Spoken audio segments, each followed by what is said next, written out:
38.000 ettari con 11.000 produttori che nel 2016 hanno prodotto quasi 5 milioni di quintali d'uva lavorati in quasi 1.300 cantine.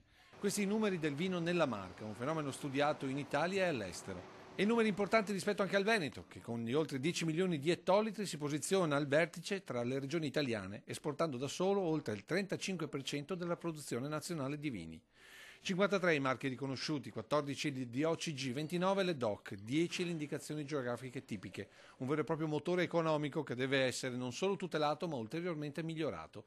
Tema discusso dalla CIA di Treviso, Confederazione Italiana Agricoltori di Marca, che ha messo attorno ad un tavolo produttori, ricercatori e promotori dell'agroalimentare italiano, con l'obiettivo di individuare punti di forza e di debolezza di questo comparto.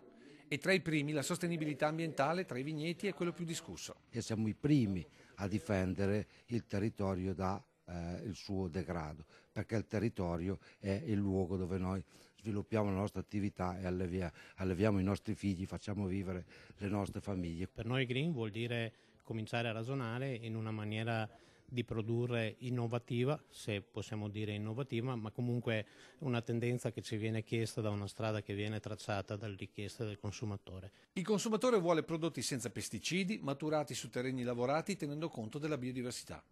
E per essere globalmente competitivi, garantendo la qualità e promuovendo l'unicità dei nostri vini, ha sottolineato uno dei relatori, il professor Paolo Feltrin, dobbiamo consorziarci, valorizzare il prodotto attraverso la promozione del territorio come per progetto UNESCO e non cedere alla tentazione della quantità a discapito della qualità, puntando soprattutto a non svendere i nostri vini. Ecco perché in tutto questo la capacità di vendere, oltre che al prodotto, un modo di lavorazione, un metodo di gestione del territorio, diventa quel valore in più che fa grande ciò che facciamo nel mondo. Una piccola certezza che è quella che deve andare verso il tema del rispetto e del verde. È già vissuto così il nostro paese nel mondo, come siamo considerati più bravi al mondo a fare prodotti puliti e dobbiamo esagerare in questo campo.